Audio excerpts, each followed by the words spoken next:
Estamos con Noelia Sánchez Blanco. Noelia es trabajadora social, doula de duelo y terapeuta Gestalt. Tras el nacimiento sin vida de su primera hija, Cora, transformó el dolor en amor y lo volcó en las familias que ven truncado su futuro al morir el bebé que esperaban.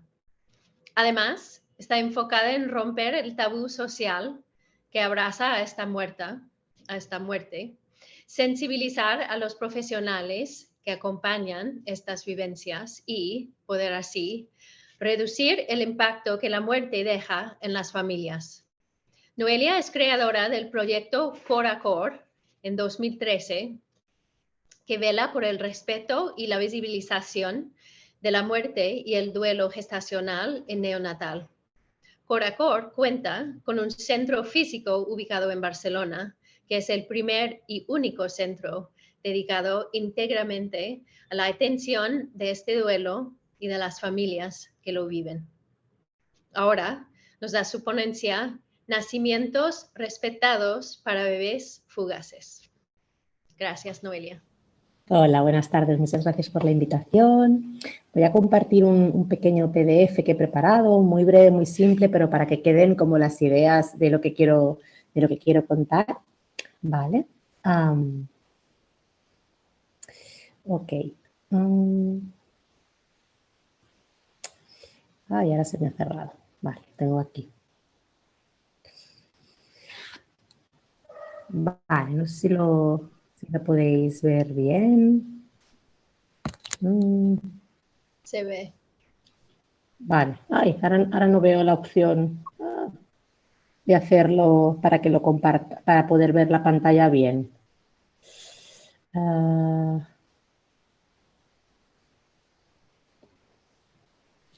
Vale, igual no se ve correctamente. ¿Tú puedes aumentar la pantalla? Bueno, igual así sí que se ve. Perfecto. ¿Sí? Vale. Sí. Bueno, pues me gusta mucho poder hacer esta ponencia sobre nacimientos respetados para bebés fugaces. Igual podría haber puesto para bebés muertos, fallecidos, pero me parecía como más violento y precisamente como va de violencia obstétrica, para mí llamar los bebés fugaces pues de una manera más suave y más dulce, ¿no? Y de alguna manera las familias que tenemos que pasar por un nacimiento sin vida, precisamente lo que necesitamos es sensibilidad. Para mí era importante, lo pasaré así porque no veo la otra manera. Bueno, primero, el primer mensaje que quería trasladar es una frase que yo utilizo mucho, ¿no?, para concienciar sobre estos nacimientos, que es nacer sin vida también es nacer, ¿no? Porque a veces se tiende a llamar a estos bebés los no nacidos, ¿no?, que es una cosa que algo a mí me duele como muchísimo. Y precisamente cuando alguna palabra me suena como mal o me rechina de alguna manera, siempre tiendo a ir al diccionario, ¿no?, y buscar como esta definición, ¿no? Y en el diccionario tal cual, la Real Academia de la Lengua Española dice que nacer significa salir del vientre materno, punto. No especifica ni con vida ni sin vida. Por lo tanto, todos los bebés nacen siempre. Así que hablaremos esto de nacimientos sin vida. Una premisa que yo tengo muy, muy importante para mí, sobre todo cuando formo a profesionales, es que un nacimiento sin vida no debería de ser distinto a un nacimiento de cualquier otro bebé vivo. Y es verdad que además, sobre todo enmarcado, ¿no?, en este congreso, estamos hablando de violencia obstétrica, y cuando hablamos de violencia obstétrica en los nacimientos, porque nos están respetando, ¿no?, estos nacimientos, pero si partimos de la base de que todos los nacimientos deberían ser respetados, los de los bebés sin vida también. Y la primera premisa para mí, que médicamente, ¿no?, los profesionales de la salud se han de preguntar cuando encuentran, ¿no?, pues un bebé intrauterino que no tiene latido, hemos de determinar si hay urgencia. Si hay una urgencia médica, evidentemente se ha de hacer una intervención, urgencia médica de la mamá en este caso, porque el bebé ya está fallecido, ¿no?, está muerto, entonces ya no hay prisa, desgraciadamente, pero con la mamá sí que puede haber alguna urgencia y hemos de intervenir, y ahí no me meto. Sí, pero cuando no hay prisa, cuando la mamá, pese a que su hijo ha muerto, a nivel de salud está bien, no tenemos por qué ni hacer una cesárea, ni hacer una inducción, ni correr. Es como, no hay prisa, por favor. Es una cosa como que quiero que quede grabada a fuego, ¿no? A todas las personas que atienden estos nacimientos. Porque la prisa y el respeto no son palabras compatibles para mí, ¿no? Para mí lo más importante es que los profesionales puedan informar a las familias de qué opciones tienes qué opciones tienen. Y las opciones que tienen son todas prácticamente, ¿sí? Puede ser que quieran desde que el cuerpo se ponga de parto, ¿no? Se inicia el proceso de parto, hasta que quieran una cesárea, ¿no? Y es verdad que hay una tendencia, sobre todo cuando la muerte nos espera, que es en la mayoría de los casos, que la reacción natural de la mujer muchas veces es como que me lo saquen, ¿no? Es como una reacción muy, muy primitiva de rechazo, de alguna manera. No es que rechacen a su bebé, pero sí rechazan la vivencia. Entonces, con ese rechazo es como que me lo saquen. Y aquí es donde los profesionales, sobre todo pues la matrona, el ginecólogo, los obstetras, deben estar súper preparados para poder acompañar a esa mujer en la decisión de que una cesárea no sería la mejor opción, repito, cuando no hay urgencia médica. ¿Por qué? Porque en una cesárea se duerme el cuerpo de la mujer, sea total o sea parcial, da igual, y esa mujer de alguna manera no interviene en el proceso de nacimiento, sino que una mano desde afuera abre esa barriga y saca a ese bebé, ¿no? Y la sensación es como que a posteriores que nos lo han robado, nos lo han quitado, nos lo han arrancado, aunque en ese momento la mamá sienta que sería como la mejor opción para ella porque no puede con la situación, ¿no? Y aquí el papel del profesional médico que está acompañando sería de poder acompañar a esa mujer con esa vivencia, hacerle entender que esa reacción es normal y que la experiencia les demuestra que lo mejor es un parto vaginal, ¿sí? Es verdad que hay mujeres que se resisten a esto porque tienen miedo previo por la historia que sea. Y para mí, desde mi punto de vista, sí que sería ideal poder respetar y que si una mamá, después de hablar muchas veces con los médicos, con los sanitarios, decide, ¿no? Una cesárea de alguna manera, ostras, que lo pudiéramos respetar, ¿no? Y no sería para mí la mejor opción, ojo, en el proceso de duelo, pero creo que de alguna manera respetar para mí es eso, ¿no? Respetar lo que las familias realmente deciden. Y volviendo al concepto de que no hay prisa, en este concepto sería poder ofrecer todas las opciones que tenemos para ese nacimiento. Y esto pasa porque a lo mejor los papás pueden irse a casa y preparar sus cosas, poder avisar a la familia con tranquilidad, poder hacerse la idea de que se deben hacer sin vida, poder un poco como ubicarse, ¿no? Y es verdad que hay veces que esta decisión, esta propuesta, ¿no? de sanitaria de que vayan los papás a casa y puedan con calma venir al día siguiente, cuando lo sientan, o esperar que se inicie el proceso de parto, no siempre es bien acogida, ¿no? Y en mi experiencia sé que cuando el personal médico acompaña bien, los papás valoran esta opción como una opción viable y buena para ellos, ¿sí? Muchas veces hay el debate, ¿no? De si en las clases de preparación al parto se debería explicar, ¿no? Qué hacer en caso de la muerte de un bebé. Yo en esto siempre soy un poco pesada e insisto que hay que dejar a las mujeres en paz, hay que dejarlas tranquilas. El foco y la energía lo hemos de poner en los profesionales que atienden nacimientos, que han de saber qué hacer en estos casos, porque una mujer embarazada estándar, inocente, no tiene por qué saber cómo actuar. Es como si yo ahora voy al médico y me detectan un cáncer de colon, yo no tengo por qué saber cuál es el protocolo de cáncer de colon, ¿no? Porque es una cosa que me puede pasar o me puede no pasar, y la muerte de un bebé es una cosa que me puede pasar o me puede no pasar. Entonces debería ser el personal sanitario siempre que estuviera debidamente formado para poder acompañar estas situaciones, sobre todo a nivel emocional y a nivel logístico, un poco con las intervenciones que se han de hacer o con la praxis, ¿no? Entonces, es mucha información. Primero que el hecho de que te digan que tu hijo ha muerto, que tu bebé ha muerto en la intrauterina, en cualquier momento de la vida también, pero ahora estamos enfocados en el intrauterino, es un impacto muy grande porque uno espera dar vida, no dar muerte.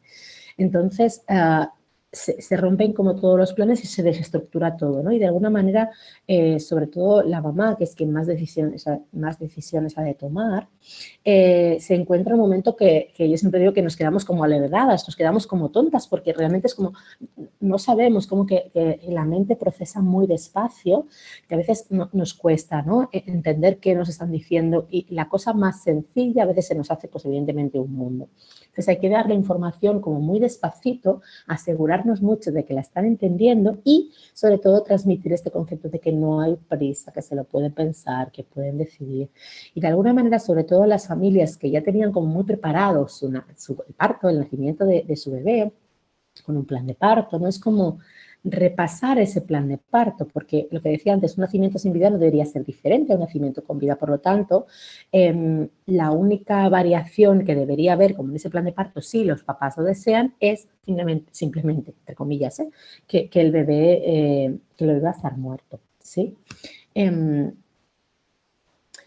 Quería hacer hincapié, ¿no?, en lo que hablamos ahora de la sensibilización del trato hospitalario, porque yo siempre digo una cosa, que es para mí la muerte de un hijo es un hecho muy, muy, muy doloroso y no tiene por qué ser traumático. El trauma se añade cuando los profesionales que nos atienden no están a la altura humana que la situación requiere, ¿no? Yo siempre explico que en el nacimiento sin vida de mi hija Cora, ha sido la parte que más me ha costado gestionar de mi proceso de duelo, ¿no? Cora nació sin vida hace casi ya 12 años, pero la herida que me provocó el trato médico fue la más complicada de mi proceso, ¿no? Y no me di cuenta hasta tiempo después, porque antes escuchaba un poquito lo que hablabais, ¿no? Y se comentaba que hay mujeres que no tienen la información de lo que es un parto respetado. Yo me lo encuentro mucho con las familias que acompaño, ¿no? Que siempre les pregunto cómo ha sido el nacimiento, cómo ha nacido vuestro hijo, cómo os han atendido.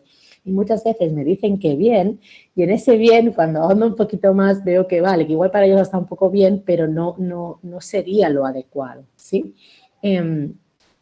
Y realmente siento que hay que hacer un hincapié muy importante en cómo se acompañan estos nacimientos. Y para mí la manera más sencilla es eso, no hacer diferencias con un bebé vivo, que se pueda hacer exactamente igual y sobre todo respetar, ¿no?, los deseos de esta familia. Quería poner como ejemplo un caso de unos papás que estuve acompañando hace un tiempo. Su nene nació sin vida, ella se puso de parto y en el proceso de dilatación el nene falleció. Ellos estaban en un hospital muy pequeñito de Galicia que, según afirmaban los médicos, era la primera vez, ¿no?, en la historia que se encontraban, es verdad que era un hospital pequeño, pero no se había encontrado nunca con la muerte de un bebé, ¿no? Y de manera muy humilde los profesionales le hicieron saber esto a la familia, perdón, y les dijeron, ¿qué queréis? ¿Qué necesitáis? ¿Cómo queréis que lo hagamos? ¿No? Y es verdad que a lo mejor unos papás primerizos, sin ninguna conciencia más allá o sin ningún conocimiento del mundo parto, de alguna manera, puede parecerles esto chocante, pero esta familia en concreto, ella es doula también, habían tenido una primera hija en un nacimiento muy respetado, y este bebé tenía un plan de parto pues como muy extenso y estaban como muy concienciados con este respeto, ¿no? Y supieron guiarles muy bien y hicieron lo que quisieron, ¿no?, que así debería ser siempre. La pega es que no en todos los hospitales respetan esto, ¿no? Y me gustaría destacar, ¿no?, como de esta familia, que esto es extrapolable a otros casos que me he encontrado, pero este es como el más reciente, que siempre lo pongo de ejemplo, porque son unos papás preciosos. Realmente ellos, cuando hablan del nacimiento de su hijo, de cómo fue, si no mencionan que el bebé falleció, no hay ningún matiz que nos dé a pensar eso, porque el enamoramiento es tan grande, la manera que describen, ¿no?, cómo fue, es tan bonita, y además que yo los he atendido desde el momento como muy inicial, que pidieron ayuda muy, muy enseguida, he visto este efecto de enamoramiento, ¿no?, que esto, bueno, lo tenía puesto en la siguiente diapositiva, ¿no?, como un poco los beneficios de ese nacimiento respetado, ¿no? En este tándem que hace mamá, bebé y papá, ¿no?, incluso la otra hija que tenían ellos, ¿no?, que pudo dormir con ellas en el hospital 2 o 3 noches que se quedaron, vivieron en familia este proceso y de una manera tan bonita que el hecho de que el nene estuviera muerto era como casi lo de menos, porque tal y como lo contaban era como wow, ¿no? Y estuvieron en esta nube de amor mucho tiempo, ¿no?, muchas semanas. De hecho se alargó y me acuerdo que hablé con ellos cuando igual había pasado un mes y algo, ¿no?, que bueno, hacíamos encuentros en grupo y me explicaban, empezaban hacia el mes y medio a bajar un poco como la realidad del duelo, ¿no? Y hablando con una persona que conozco, ¿no?, me decía, y eso no es malo, es como, ¿por qué va a ser malo? ¿No? Es como es su hijo, ¿no?, ha sido su parto y están ahí entregados con todo el amor, es como que este bebé llegó con amor y se ha ido con amor, ¿no?, que debería ser como la premisa máxima, ¿no?, para mí. Y de hecho, yo siempre digo que un nacimiento, ¿no?, el parto, es la última cosa que van a hacer mamá y bebé juntos. Por lo tanto, qué menos que puedan tener una despedida digna, no digna, porque ya hablamos de términos de dignidad, que muchas veces no se respeta, ¿no? El cuerpito de los bebés fallecidos, ni el cuerpo de la madre, realmente no sé, muchas mamás con las que he hablado en estos años, ¿no? Al final lo que les duele es que su hijo no sea respetado, ¿no? Es como lo que nos hacen a nosotras como... pero nuestro hijo, ¿no? Que no lo traten bien es súper, súper, súper doloroso, ¿no?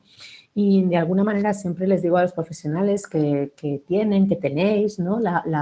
El superpoder de hacer que un duelo se encamine hacia aquí o se encamine hacia allá, porque ese primer momento, esa acción, ¿no? Esa primera y última acción con nuestro bebé en físico, en tangible, en los brazos, va a determinar cómo empezamos, ¿no? Ese tránsito del duelo. Y si en el hospital se ha cogido la vivencia con amor, con respeto, con ternura, con emoción, yo voy a salir del hospital sabiendo que le he dado lo mejor a mi hijo, aunque su vida se haya acabado aquí, ¿no?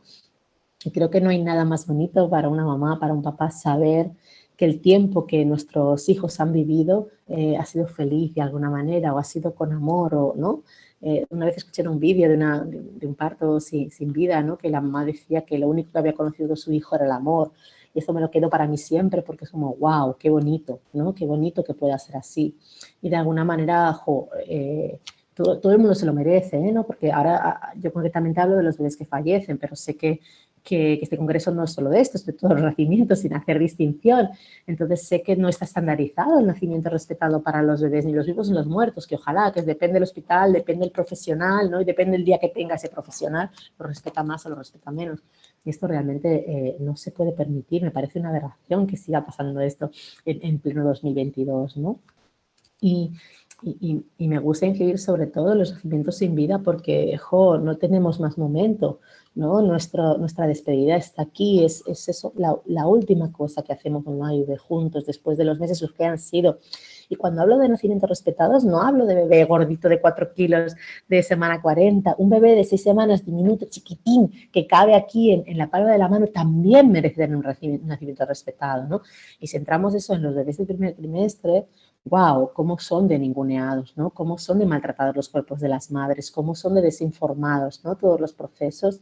Esto cada vez cada vez me lo encuentro más, ¿no? Mamás que se les da una medicación, se detecta a un bebé que no tiene latido, no sé, la semana 6, 7, 8, 9, 10, y se las manda con unas pastillas para casa y ya, será como una regla y fuera. No, no es una regla y fuera, es mi bebé que va a salir de mi cuerpo, me voy a despedir de él, ¿no? Y va a salir con sangre, con dolor, con coágulos, y para esto hemos de acompañar a las familias, ¿no? Y realmente lo único que necesitan es esa contención emocional y que les expliquemos, porque tan traumático es para una mamá que espera ver salir a su bebé tan chiquitín, ¿no? En el lavabo de su casa, que lo hace con sumo cuidado, o pone papelitos, o pone una palanganita, o un papel en el suelo para poder recibir a su bebé y solo encontrarse coágulos de sangre, como para una mamá que espera encontrarse solo coágulos de sangre, se encuentra un mini bebé. Para las dos puede ser muy, muy traumático, ¿no? Entonces, ostras, hemos de poner especial atención a estos nacimientos sin importar el tamaño del bebé. Yo siempre digo que ni el dolor ni el amor entienden de semanas, da igual cuántos gramitos pese ese bebé, es nuestro bebé y queremos lo mejor para él, ¿no? Y me parece realmente una aberración que tengamos que estar a expensas de cómo ese profesional sepa abrazar la situación o no, ¿no? Y por desgracia aún tenemos muchos nacimientos no respetados, y es verdad que en Cataluña, concretamente en Barcelona, los hospitales han puesto mucha atención, se empiezan a formar, hay mucho interés, pero el resto de España no está tan bien como Cataluña, sobre todo las poblaciones más pequeñas se siguen haciendo barbaridades, ¿no? Y wow, realmente hay un cambio tan grande en cómo evoluciona ese duelo de esa familia cuando la despedida ha sido adecuada, bonita, y cuando sobre todo sienten que ellos han podido tomar parte del proceso, porque a veces no es tanto... Para mí el respeto no tiene tanto que ver con unos ítems a cumplir, que sí, por otro lado, ¿no? Pero si para mí lo respetado es hacer necesario, es hacer una inducción o es no ver a mi bebé, vale, este es mi deseo, pero que realmente se aseguren que es lo que quiero de verdad, ¿no? Y cómo saber si una persona quiere de verdad eso es preguntándole mucho con todo el amor del mundo. Y por regla general, una familia a lo mejor rechaza ver a su bebé de primera si no está bien acompañado, pero si a una mamá que va a parir a su bebé sin vida o ya ha nacido, ¿no? Y no lo quiere ver, si le explicamos cómo es su bebé, cómo tiene el tono de piel, cómo tiene el pelito, cómo está formadito, cómo lo vemos y se lo transmitimos con todo el amor del mundo, va a querer acoger a su bebé, porque es instintivo. Ahora, si yo en mi fantasía pienso que mi bebé pues tiene malformaciones o yo qué sé, porque nunca he visto una persona muerta y no sé qué me voy a encontrar, y veo que la matrona de alguna manera pone mala cara o incluso cara de asco, porque esto es así, ¿no? Que se hace todavía. Pues evidentemente que el miedo me va a poder y no voy a poder, no voy a querer ver a mi bebé. Sí, en cambio, cuando se recibe con amor, realmente, claro que los papás quieren recibir a su cría, ¿no? Y poderla acoger de alguna manera. Y bueno, esto sería un poco a grandes rasgos lo que quería explicar así, fugazmente, como los bebés. No sé si estoy dentro de tiempo, creo que sí, que más o menos me he ajustado a lo que, bueno, al tiempo que tenía.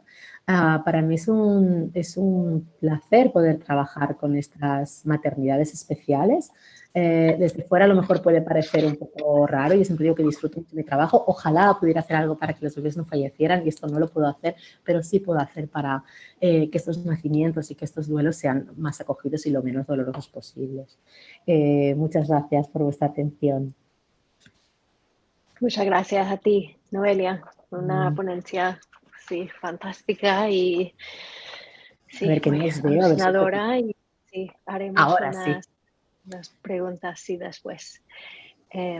Ahora vamos a escuchar de la doctora Isadora Simões da Souza.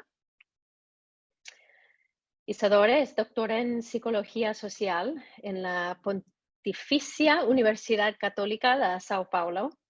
Estudia los itinerarios de las mujeres usuarias de drogas y el tema de la retirada de sus hijos e hijas por parte del Estado.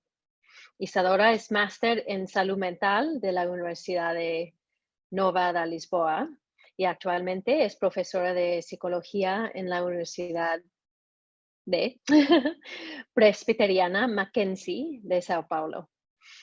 Isadora nos habla de mujeres usuarias de drogas y sus hijos, el análisis de un doble secuestro desde una perspectiva feminista. Isadora.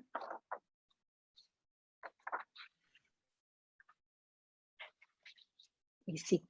Vale, muy bien. Estaba tentando. Gracias, Line. Muy buenas tardes acá en Brasil. Ahí pienso que buenas noches. Buenas tardes a todas las presentes. Quisiera agradecerlas inmensamente por la oportunidad de escuchar debates tan importantes y poder compartir un poco sobre las investigaciones que he desarrollado en Brasil en los últimos años. Me gustaría disculparme por los errores que cometeré en español, pero trataré de hablar despacio. Bueno, en mi país vivimos tiempos terribles, pero esta es una semana muy decisiva para que derrotemos al presidente que odia las mujeres y los niños y volver a ser un país más posible. Por eso estoy así en campaña. Bueno, estudio el tema de secuestro de hijos de mujeres que consumen drogas, cuestionando la violencia de Estado desde una perspectiva feminista. Llamo secuestro precisamente porque seguí el caso de las parceras de esta investigación en diferentes ciudades de la Federación que no tuvieron sus debidos procesos judiciales sin los debidos trámites. La criminalización de las mujeres usuarias de drogas también es una política de género, como Susan Boyd habla. La violencia social y económica del colonialismo es aún más dramática cuando nos referimos a mujeres pobres, embarazadas o madres, especialmente cuando son blancas o son identificadas como problemas sociales.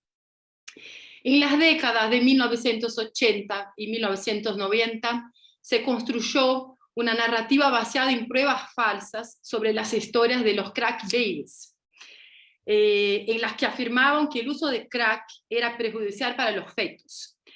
Esto fue impulsado por las pruebas de cabello que hacían para saber si las personas usaban o no drogas, realizadas en Toronto, Canadá.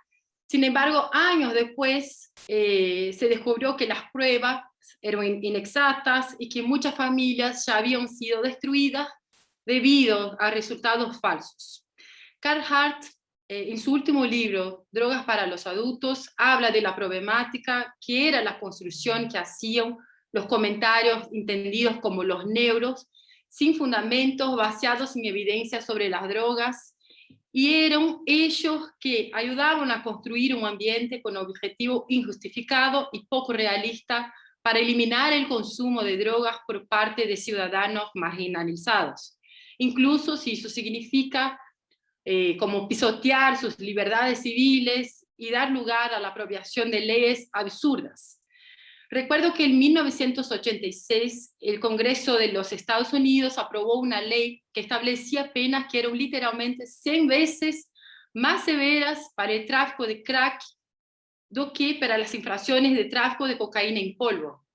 Entonces, Carl Hart va a hablar que desde el punto de vista farmacológico, el crack no es más dañino, danoso, no sé cómo se habla, do que la cocaína en polvo, porque es la misma droga. La diferencia es que uno se fuma crack y el otro se inhala o se inyecta por vía intravenosa después de disolverse el líquido. Lo que produce esta ley es hecho de que apunta a quién es la persona que consume los crack. Y en Estados Unidos el crack era mayoritariamente usado por negros y latinos, debido al menor costo, así como en Brasil, el menor costo que la cocaína en polvo que consumen los blancos. Estas investigaciones nos ayudan a comprender que no hay una guerra contra la droga, sino una guerra contra algunas personas que son negras y pobres. Aquí, en Brasil, es un retrato de una marca de un país colonizado que mantiene su herencia de esclavitud con sus estructuras muy fuertes.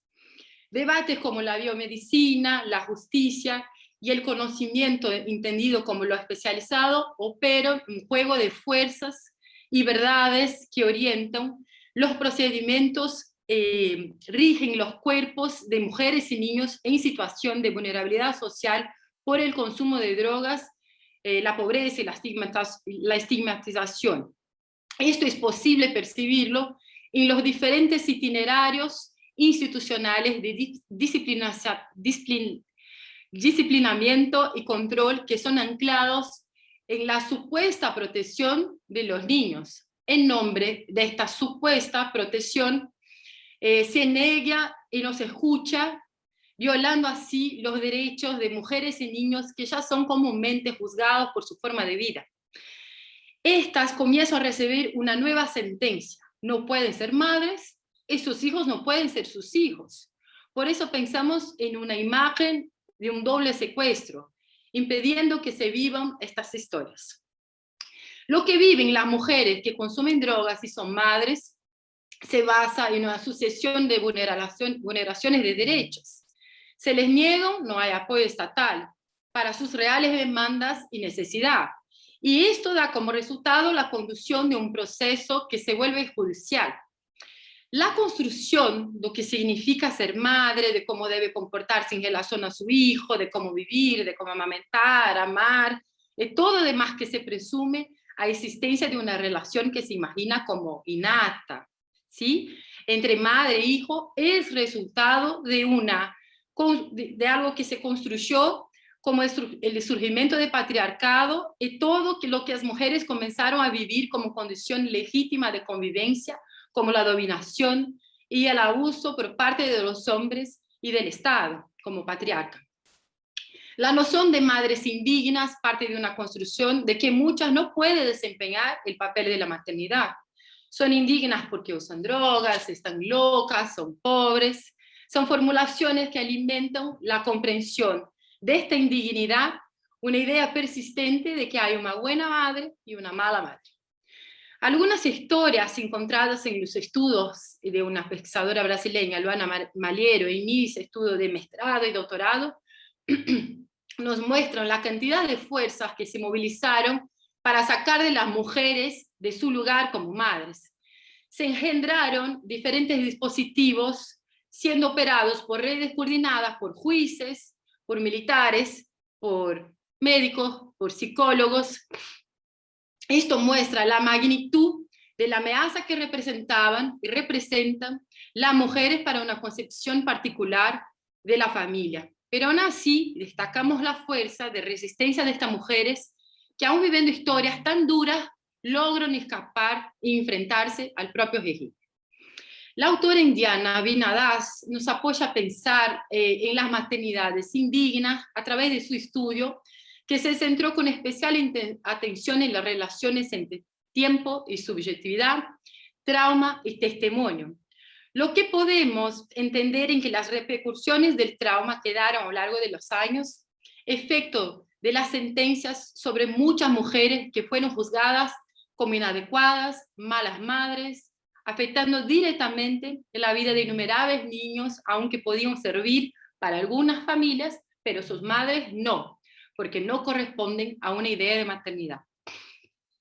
De esta perspectiva, es fundamental mirar el periodo que vivimos en Brasil, en que la defensa de una ideología familiar es invertida por el actual gobierno de Bolsonaro, sustentada en lineamientos extremadamente conservadores, apoyados por parlamentarios y ejecutivos brasileños.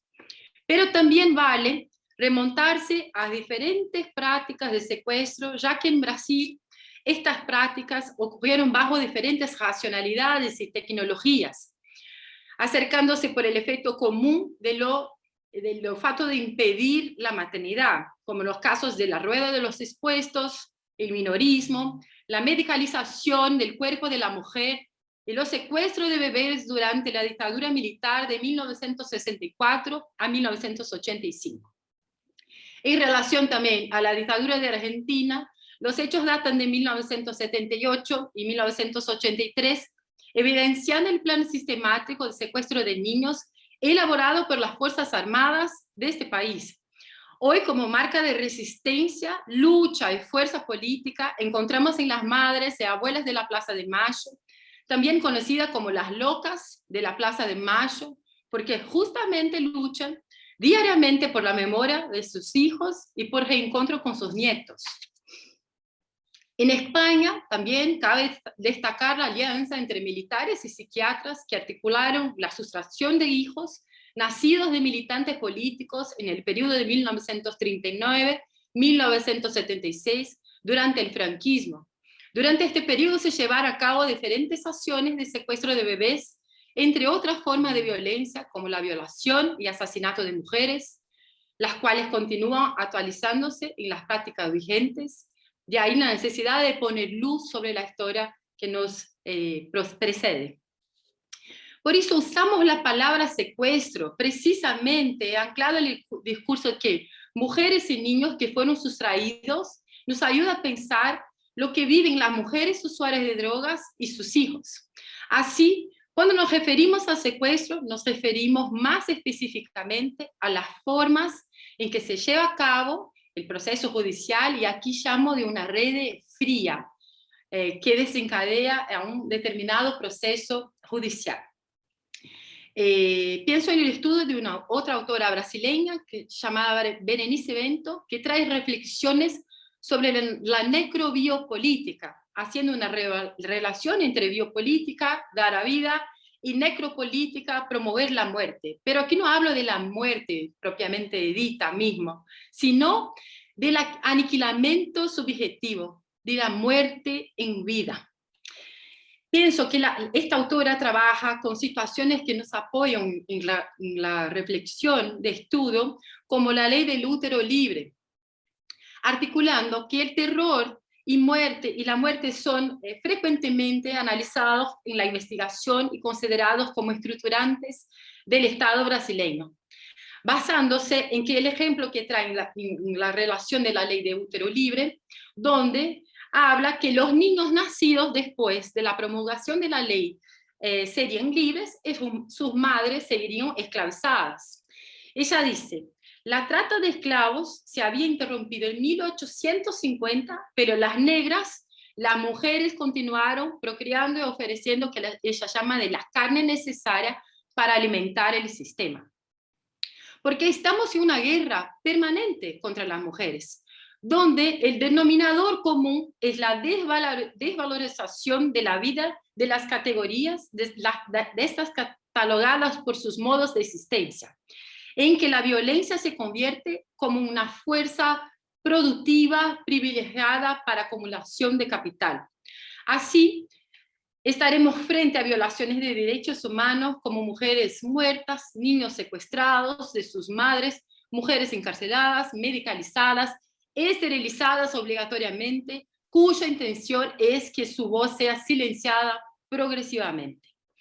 La autora argentina Verónica Gago habla que estas violaciones, este deseo de producir silenciamiento, es como una idea fuerza a combatir y nos ayuda a pensar lo que vivimos hoy en Brasil y en muchos países del mundo. En palabras de autora, aunque nos queda hablar, pensar, desarrollar la pregunta por el presente, se trata de poner a prueba la actualización de las casas brujas como hipótesis política. De este modo, cuando debatimos sobre cómo las redes que soñamos, que pensamos, que imaginamos, partimos del cuestionamiento de cómo las redes pueden funcionar de manera acalorada y viva y no de una forma mortificada, fría. Pensando en la lógica del modelo biomédico, caracterizado por ser lineal, individualista y ahistórico, vemos como consecuencia de este modelo una simplificación de la experiencia del sufrimiento y el encarcelamiento en una sola identidad, del enfermo, del incapaz, loco, en fin. En el campo de las mujeres usuarias de drogas, pensamos en abordar la ciudadanía como un contexto inseparable de todo ejercicio de cuidado, de la ciudadanía como un derecho en sí mismo. Cuando pensamos en la perspectiva de trabajo en red, pensamos a partir de Osvaldo Saidón, psicoanalista argentino, quien discute precisamente que la promoción de trabajo en red posibilita el surgimiento de un pensamiento que frente al caos o una escena de complejidad social encuentra una forma creativa de intervención. Por eso, cuando traemos a escena de la vida de mujeres que usan drogas y sus hijos, es necesario construir alternativas que garanticen los derechos de las mujeres y que hagan cumplir de manera radical los principios colocados en nuestra legislación de niñez, el Sistema Único de Salud, así como la reforma psiquiátrica. Acá en Brasil hablamos antimanicomial, pienso ante asilo. En el campo de las drogas, escuchamos un discurso hegemónico construido desde una moral que se oriente en una buena vida y una vida alejada de las drogas. Cuando nos referimos a mujeres usuarias de drogas que están embarazadas o ya son madres, este discurso se amplía considerablemente dentro de lo que se entiende por redes de atención. Muchas madres fueron culpadas por su forma de vida. Además de cualquier juicio sobre el consumo de drogas, también eran juzgadas por la situación de pobreza en que vivían. Uno de los resultados de la investigación que realicé, en que las mujeres que participaron en el estudio hicieron todo lo posible para mantener a sus hijos. Sin embargo, para muchos servicios esto no fue lo suficiente, reforzando la idea de que las madres negras no son buenas madres, buenas para sus hijos, pero estos niños pueden ser buenos para las mujeres blancas. Aquí entraríamos en otro debate sobre la adopción en Brasil. Pensando que uno de los ejemplos que podemos traer que innumerables mujeres tuvieron una respuesta negativa, por ejemplo, para entrar en el mercado laboral debido a Kelela González, una autora brasileña negra, habla la política de buena apariencia, así como Grada Quilomba. O si tentaron o entraron fueron en su mayoría en trabajos mucho explorados, lo que subjetivamente las destruye, o sea, el racismo y el sexismo, especialmente en mujeres negras y pobres, produce, consolida un que Kelela González hablaba como neurosis psicosociales. De ellos, surgen las vivencias del sufrimiento psíquico, rotulado como los más diversos diagnósticos psiquiátricos y expresado también en los distintos usos de sustancias lícitas y ilícitas, incluidas las prescritas por los propios psiquiatras, en su mayoría blancos. La autora Kimberly Crenshaw habla que la discriminación se da de diferentes formas, entendiendo que cuando se dan juntas, en el caso de la discriminación racial de género, aumentan las barreras de acceso en muchos espacios de la vida, como en el caso de mujeres usuarias de drogas. Aquí pensamos en un feminismo que se propone ser decolonial, no puede ignorar, ya estoy terminando, Lini, gracias, que no puede ignorar que la violencia opera en aquellas mujeres y niños que experimentan los efectos diferentes de diferentes opresiones y que produce efectos, como nos habla Paul Preciado, de cerrar fronteras, de capturar úteros, de expulsar extranjeros e inmigrantes, de negar trabajo, vivienda, salud. Nuevamente traigo la idea, es la producción de la muerte en vida. La prohibición de esta guerra contra las mujeres es intolerable, la intensidad de las prácticas violentas actuales es insoportable, como habla Shirley Bainbridge en el libro Brutalismo. Tal intensidad hace que estas mujeres estén en permanente estado de alerta, intensificando el uso de drogas, agotando aún más sus cuerpos ante la inminencia del secuestro de sus hijos, luego se consolidando el secuestro, el uso aún más intenso de las drogas, dan algún apoyo para vivir la dolor de la pérdida.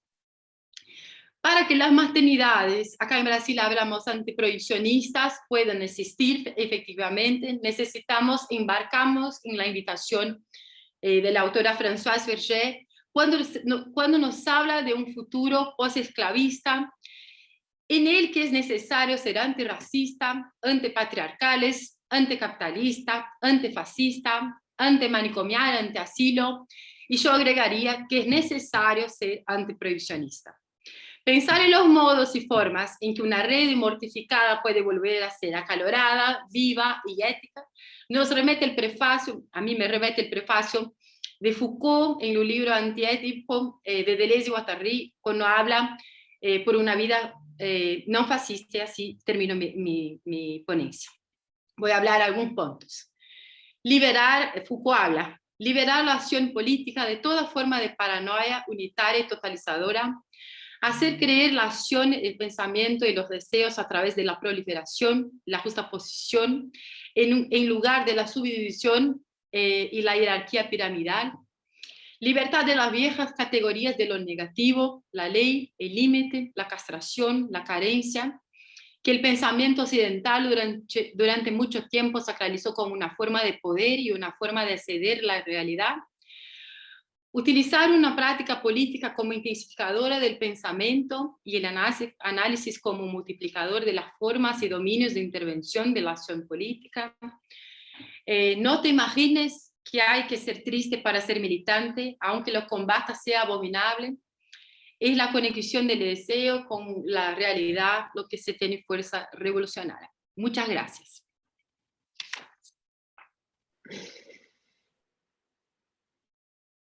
Muchísimas gracias a ti, Isadora. Parece que, vale, que tú tienes que encender mi video. Yo no puedo. Estoy Voy. prohibida. Gracias. Vale, ya está. Muchas gracias, Isadora, por tu pasión, tu energía, además de la información. Sí, muy, muy útil y relevante. Creo que tendremos una conversación después muy energética.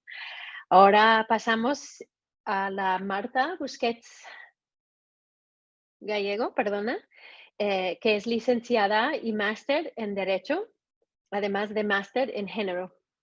Ella es activista por los derechos sexuales y reproductivos y presidenta de Dona Llum, Asociació Catalana per un Part Respectat.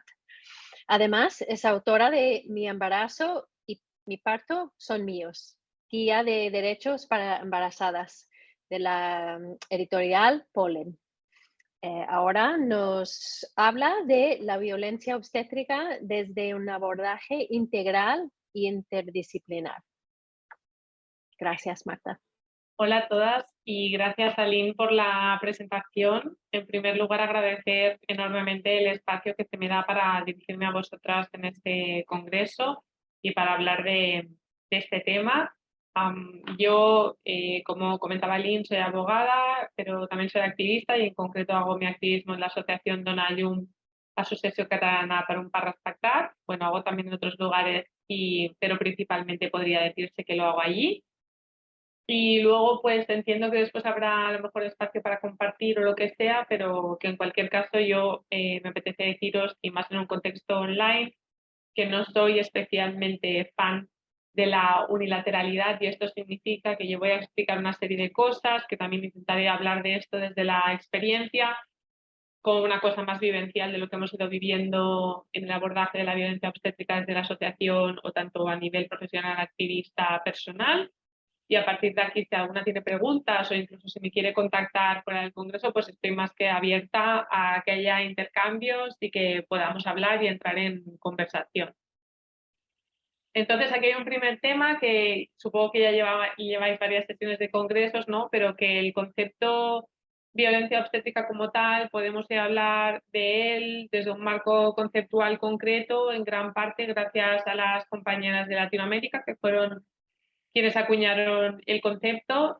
Aquí es importante porque a veces cuando hablo sobre todo con personas del ámbito sanitario, no entrar en dinámicas racistas o colonialistas, ¿no? De claro, es que esto se acuñó en Latinoamérica porque es algo que pasa allí y no nos pasa aquí porque aquí somos Europa o somos países Aquí, por supuesto, también pasa. Y yo desde que estoy en el activismo, que estoy en este mundo y con muchas de nosotras he llegado aquí pues por mi propia experiencia personal, desgraciadamente, del primer embarazo, parto y posparto de mi hija, pues ya llevo yo pensaba casi 10 años de activismo y es una cosa como, bueno, que empiezas a ver la trayectoria, ¿no? Y aunque esto son tendencias en realidad a nivel mundial, en un primer momento, ¿no? El activismo sobre la violencia obstétrica estaba muy centrado en el debate sobre las intervenciones concretas y en un relato sobre evidencia científica, ¿no? En este primer momento pues hablábamos mucho de porcentajes de cesáreas, de porcentajes de inducciones, de porcentajes de intervenciones rutinarias, como puede ser una episiotomía, como puede ser aplicar instrumental en el parto de rutina, etcétera, ¿no? Entonces había un debate importante también a nivel de evidencia científica. ¿Qué nivel de evidencia científica había y de qué calidad para dar cobijo a estas prácticas, para que estuvieran incorporadas de rutina, para realizarlas? ¿Cuáles eran las recomendaciones oficiales de organismos como por ejemplo la Organización Mundial de la Salud? ¿Cuáles eran las tasas reales? Aquí hago un pequeño spoiler, esto aún, aunque hemos pasado creo una segunda fase, hablaré de esto aún no lo tenemos resuelto. Sabemos, ¿no?, que igual que sucede, y luego también hablaremos de esto, ¿no?, con cualquier otra violencia que sea de tipo estructural, ya sea de género y tal, se nos presentan situaciones de violencia como situaciones concretas, individualizadas, algo que ha pasado una vez, un hecho aislado, sí, bueno, pero no. Entonces, en el momento en que empezamos a tener datos, empezamos a hablar de evidencia científica, de recomendaciones, vemos que, por ejemplo, cesáreas, inducciones duplican los niveles en los que deberíamos estar. Por ejemplo, desde Dona Llum hicimos un informe que se llamaba Nacer en horario laboral, Néixer en horari laboral, que ponía de manifiesto a nivel estructural, estadístico, macro, cómo con la llegada de la oxitocina sintética y su implantación masiva en los hospitales, de repente los bebés han pasado a nacer, veíamos un mapa en el que los bebés y las bebés nacían todos los días del año a cualquier hora y actualmente las y los bebés nacen entre semana en horario laboral. Y además hacíamos una comparativa entre un estudio igual que se había hecho para la Comunidad de Madrid y en la Comunidad de Cataluña, y era curioso porque había festivos autonómicos, que por ejemplo, si era festivo autonómico en Cataluña, los y las bebés no nacían en Cataluña, pero sí en Madrid, y en San Isidro las y los bebés dejan de nacer, pero sí en Cataluña, ¿no? Entonces, con estos estudios y estas aproximaciones, ¿qué hacemos? Lo que hacemos es decir, no es algo aislado, no es algo individual, no es algo profesionales concretas o concretos o de centros concretos, es algo estructural y está pasando. Ahora también supongo que estáis al corriente de esta investigación, un poco en la línea de estos antecedentes que se habían hecho, que ha realizado el diario.es, que ha hecho un mapa de las cesáreas en España, y vemos también unos índices de cesáreas absolutamente, me gustaría usar terrorífico, pero seguramente no sería muy profesional, entonces usaré desproporcionados o alejados de lo que serían las recomendaciones oficiales. Y el hecho de que sea violencia con perspectiva de género, que luego también lo mencionaré, por ejemplo, lo encontramos en el hecho de que muchas y muchos profesionales, al sentir interpelación cuando reciben estos datos, en lugar de hacer autocrítica, que sería muy necesaria, especialmente en un país como España, con un manejo obstétrico muy intervencionista y bastante desfasado a nivel de evidencia, lo primero que acostumbramos a ver en cualquiera de estos ámbitos es la culpabilización de las mujeres, además desde otras fobias varias, ¿no? Una de las primeras cosas que te dirán es que las mujeres españolas son viejas, aquí hay un tema edadista, y tampoco se tiene en cuenta qué condiciones sociales hacen que las mujeres españolas sean las que expresan que llegan más tarde a la maternidad a pesar de desearla desde antes, porque no tienen las condiciones sociales de apoyo, laborales, etcétera, para llevarla a cabo. Argumentos gordofóbicos, es que están gordas, tienen sobrepeso y encima, pues mira, como está gorda, encima pretende tener un buen parto. Por supuesto, las mujeres gordas también tienen derecho a tener un buen parto, es que fuman, es que son sedentarias, ¿no? Vemos esta traslación de la responsabilidad que tiene carácter estructural a las propias usuarias que a su vez padecen, ¿no?, otras violencias estructurales, pues porque son mujeres o personas con capacidad gestante, porque no tienen un mercado laboral con los derechos, ¿no? España es uno de los países del contexto europeo con mayor precariedad laboral, etc. El tema de las inducciones también me parece importante, es que en este ámbito os diría que todavía aún no tenemos ni indicadores adecuados. Es decir, también desde la asociación, y también pensaba en el estudio del diario.es, ¿no? Jolín, hay en teoría los departamentos de salud, las consejerías, porque en España está transferido, deberían estar haciendo una recogida de datos estadística y ser capaces de decirnos, ¿no?, pues porcentaje de cesáreas, porcentajes de inducción, porcentaje de uso de oxitocina, instrumental, etc. Estos datos a veces están, pero están ahí como flotando en algún archivo, en algún ordenador, y por ejemplo en el caso del informe Anexo Horario Laboral lo que hicimos fue comprarlos, porque en Cataluña había que comprarlos, explotarlos y luego sacar los resultados, ¿no? Y claro, cuando estos datos aparecen, empieza a la gente a salirle los colores y a buscar estas excusas extrañas con tal de no reconocer que estamos haciendo cosas que no tocan, ¿no? O que tenga que venir el diario y hacer este mapa de cesáreas, cuando este mapa de cesáreas tendría que realizarlos las propias consejerías de salud para controlar qué está pasando y garantizar un servicio adecuado con nuestros derechos, ¿no? Y así sucesivamente con todo tipo de intervenciones. Y luego también hablaré de esto un poco por encima, de cómo las asociaciones estamos asumiendo responsabilidades desde el voluntariado con el desgaste que esto supone para las personas, ¿no? Tareas que son obligación de la administración, como por ejemplo la facultad inspectora de cómo se está llevando a cabo la prestación del servicio. Y ya en el tema de la sanidad privada ni nos metemos. Y aprovecho para reivindicar la abolición de la sanidad privada porque no representa un beneficio para nadie. Para las compañías sí, pero a nivel de usuarias no, ¿no? El tema, como os decía, de la evidencia científica ha llegado incluso, ¿no?, incluso pues sabemos como antropología de la medicina, filosofía de la ciencia de la medicina, etcétera, preguntarnos también qué es la evidencia científica, porque también pues es una producción de tipo científico-cultural que se enmarca mucho en un pensamiento de tipo occidental que también deriva de una serie de tradiciones mecanicistas, de unas ideas de cómo funciona un cuerpo humano utilitaristas, mecánicas, etcétera, además de una tradición misógina científica, que cómo entienden los cuerpos de las mujeres, ¿no? Y también hay este debate, ¿no?, de vale, estas intervenciones están justificadas, tienen evidencia científica, y a la vez si la tienen, ¿qué entendemos por evidencia científica? Incluso si consideramos que una evidencia de buena calidad, como sabemos, no deja de ser un texto, unos resultados abstractos y requieren ser interpretados y sobre todo aplicados a casos concretos, ¿no? Luego entramos en una segunda fase para mí del activismo, que es cuando nos ubicamos directamente en otro lugar. Y de alguna manera, para mí, dejamos de lado esta discusión anterior porque decimos, vale, está muy bien tener la evidencia científica, pero cada mujer, cada persona gestante tiene necesidades diferentes porque son personas diferentes. Y además, una misma mujer o persona gestante en diferentes momentos de su vida puede necesitar cosas diferentes debido a la situación en la que se encuentre o incluso las experiencias de las que viene. Por ejemplo, pues no es lo mismo una mujer que ha tenido una cesárea que una mujer que viene de una pérdida gestacional, que una persona gestante que es su primer embarazo, que lo que sea, ¿no? Entonces, dependiendo de las necesidades que identifiquemos que tenemos, el acompañamiento que tenemos que hacer es diferente, porque la evidencia científica obviamente nos da datos y nos da información, si la transmitimos bien, etcétera, para poder elegir qué es lo que necesitamos, pero puede haber mujeres o personas que necesiten un acompañamiento más desde un intervencionismo médico y mujeres y personas que tienen otro tipo de ideas sobre su salud y requieren un acompañamiento más de manejo expectante.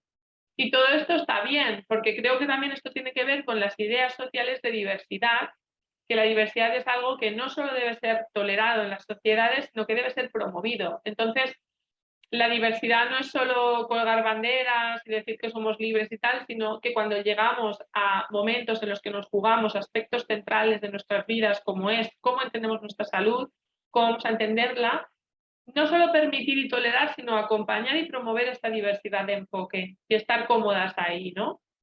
Entonces, claro, desde este lugar de, oye, mira, es que cada persona, cada mujer necesita cosas diferentes y puedo necesitar cosas diferentes en mi vida y gracias por todos estos protocolos y gracias por todos estos estudios, pero lo que necesito es saber tener el acompañamiento que requiero en este momento con mi situación concreta. Es difícil que un solo protocolo o un estudio pueda dar solución a lo que es la experiencia humana, que además es múltiple, ¿no? Y aquí tenemos desafíos en concreto, porque los sistemas de salud están basados en modelos a menudo hospitalocéntricos, en detrimento de modelos más de salud comunitaria, más basados en la atención primaria, más basados en un seguimiento y una atención domiciliarias, y si realmente tenemos la capacidad como sistema de salud de encajar este tipo de enfoques. Por poneros también un ejemplo desde el asociacionismo, ¿no? El Departamento de Salud de Cataluña nos presentó el proyecto de centros de nacimientos vinculados a hospitales públicos aquí en Cataluña. Ok, principio de territorialidad, habrá un centro de nacimientos en cada provincia para garantizar el acceso territorial. Vale, cuando preguntamos, una vez esté esto desplegado, ¿cuál es el porcentaje de partos a nivel de Cataluña que puede asumir esta estructura de centros de nacimiento? Rondaba el 5%. Claro, si estamos pensando en que de base tiene que haber por lo menos un 70% de usuarias en una situación de salud de base, es decir, que no tienen patología, no puede ser que de este 70% solo puedan acceder, o sea, un 5%, es que no tiene sentido que el sistema de salud no tenga la capacidad de dar un acompañamiento sanitario basado en la salud y en la fisiología a un porcentaje mínimo de usuarias, ¿no? Cuando hablamos de derechos humanos en el sistema sanitario hay gente que se pone muy nerviosa, especialmente profesionales de la salud en general, como sabéis, y supongo pues, que estáis conectadas al mundo y veis las polémicas varias cada vez que se usa la palabra violencia obstétrica, ¿no?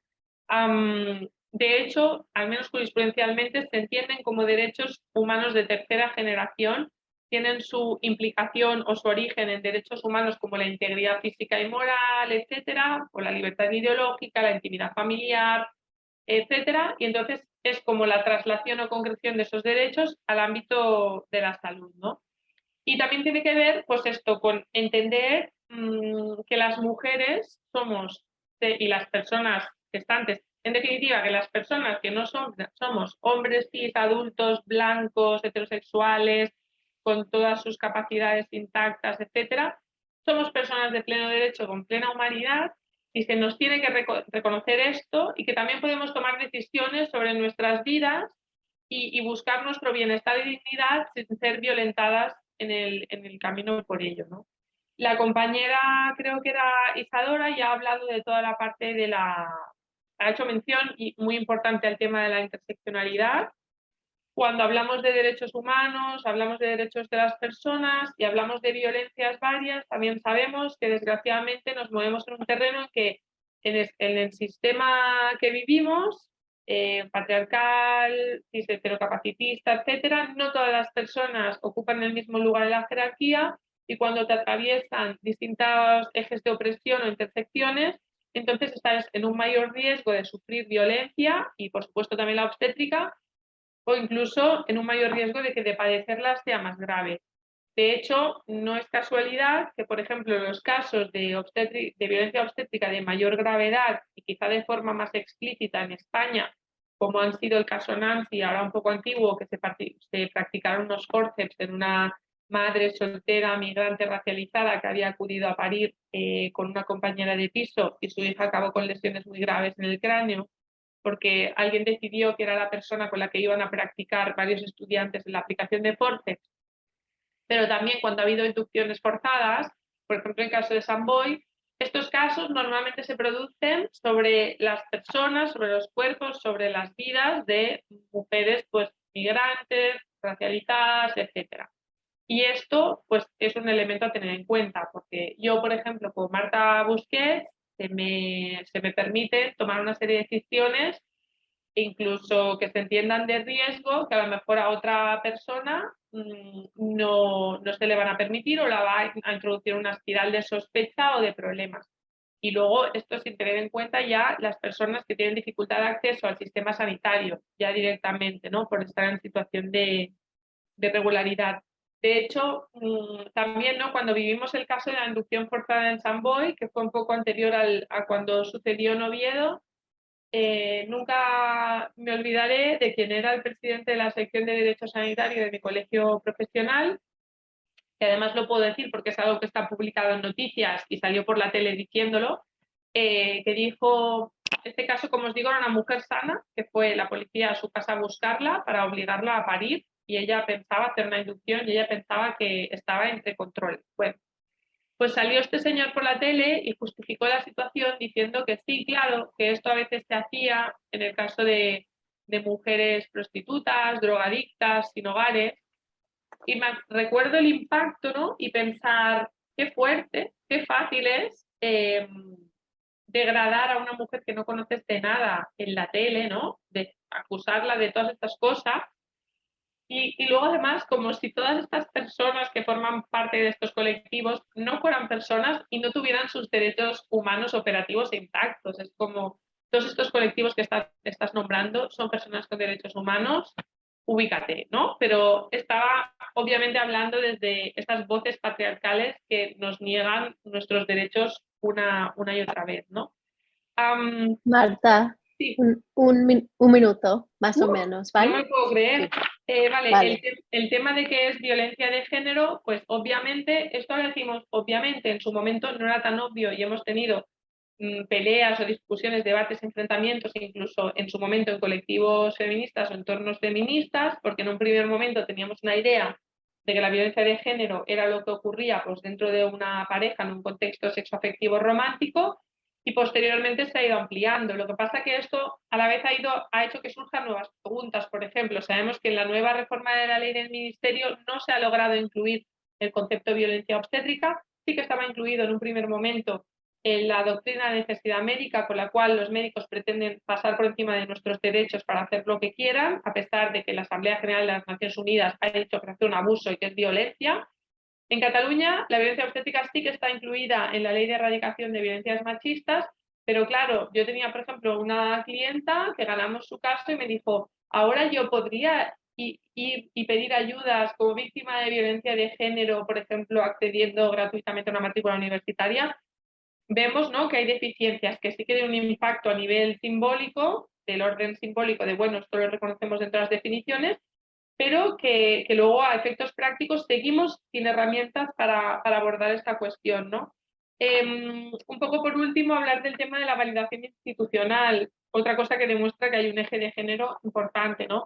Las mujeres, las personas gestantes, llevamos años diciendo que nos sentimos violentadas, que hemos sufrido violencia, que no nos gusta el tipo de atención que que recibimos, y esto siempre se traslada a un relato de lo subjetivo y se le da poca importancia, ¿no? Porque ya sabemos que en el orden patriarcal está lo objetivo, lo neutro, lo abstracto, y luego el mundo subjetivo, el de las emociones, que además es al cajoncito que vamos las mujeres y personas no hombres heterocis, ¿no? Entonces, claro, con la validación de los sendos informes que emitieron, por ejemplo, la Asamblea General de las Naciones Unidas y la Asamblea Parlamentaria del Consejo de Europa, la primera en agosto de 2019 y la segunda en septiembre del mismo año, se ha dado validación institucional a gran parte de estos relatos y quejas de las mujeres, y esto nos ha ido súper bien, pero también qué dolor que no baste con nuestras palabras, ¿no?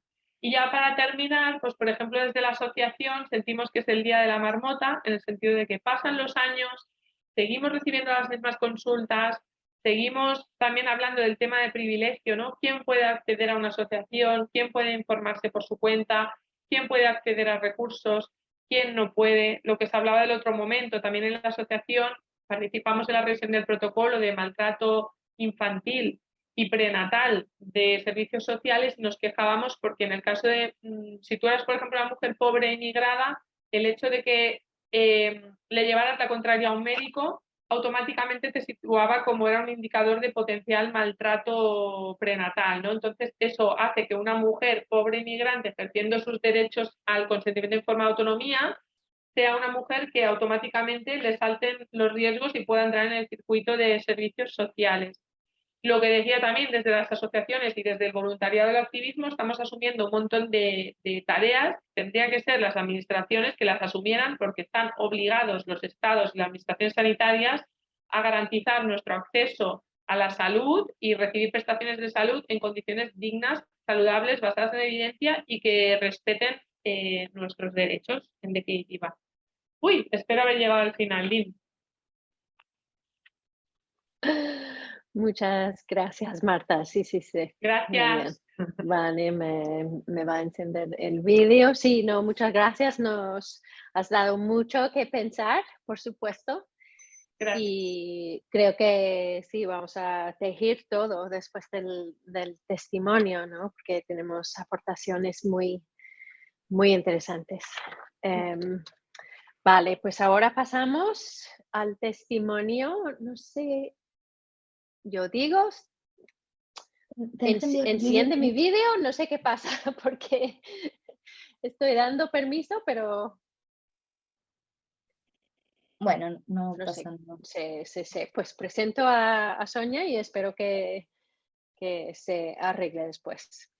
Pues ahora, el testimonio de Sonia del barrio Sánchez.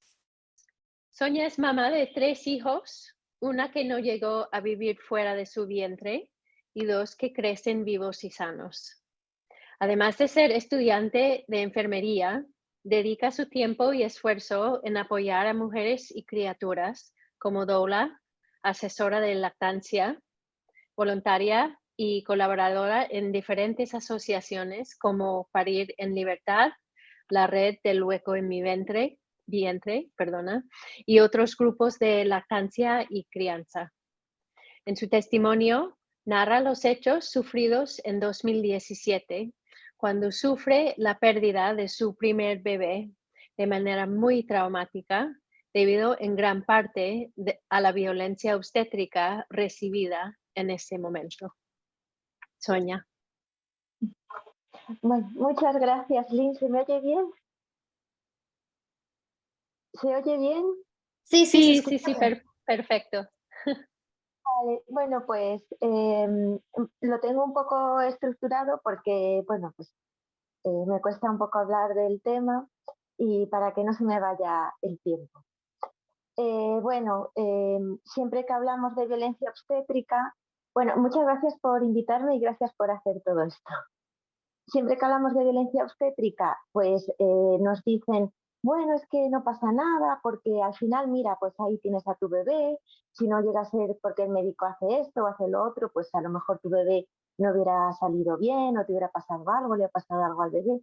Pero cuando sufres violencia obstétrica y ni siquiera tienes a tu bebé en brazos para consolarte, pues al final te quedas como, bueno, ¿y ahora qué? ¿No? Y entonces, bueno, Lo que me llama mucho la atención de la violencia obstétrica es que las mujeres, las personas que lo sufrimos, siempre estamos como muy aisladas. En el hospital nos aíslan porque cuando les apetece nos separan de nuestras parejas o de nuestros acompañantes para hacernos ciertas pruebas o lo que sea.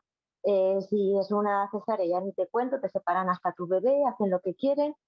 Y socialmente también estamos aisladas porque cuando lo comentamos fuera de mujeres o de personas que también han sufrido violencia obstétrica, no nos entienden, nos dicen como, bueno, no te quejes porque tienes que dar las gracias, ¿no? Encima te tratan mal y tienes que dar las gracias.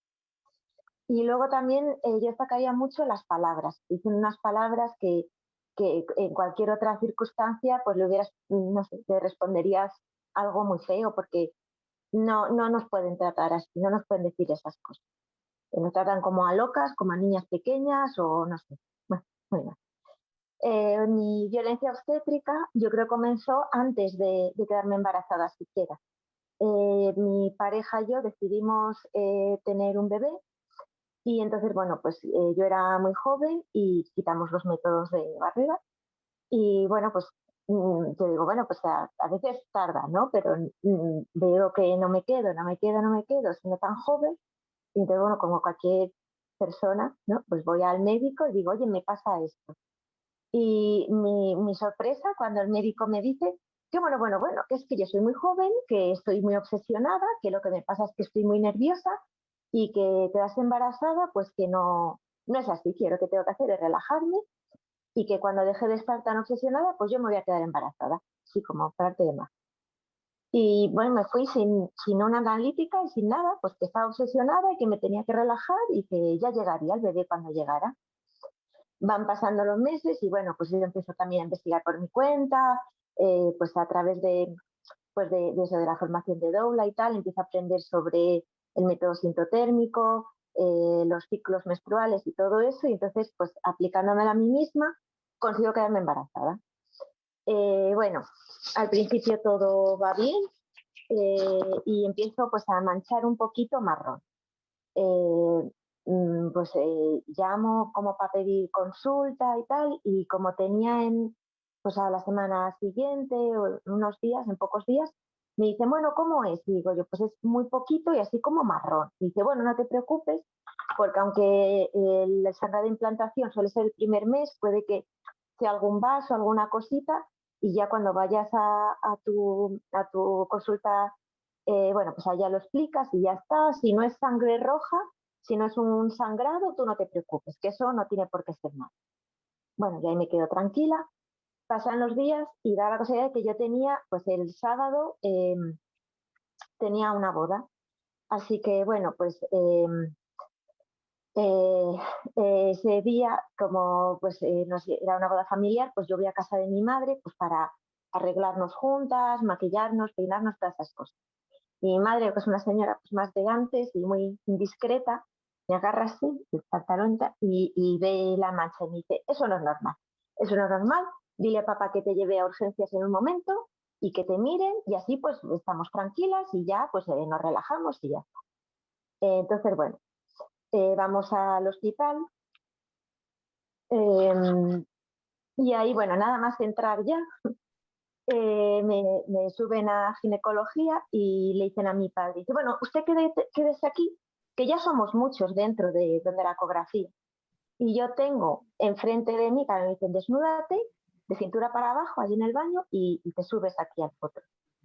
Y claro, yo tenía enfrente de mí al celador que me había subido, a una señora que imagino que es una TECAL, a mi izquierda una TECAL y a la derecha con la pantalla girada para que yo no la viera, pues lo que me imagino que sería la ginecóloga y una estudiante.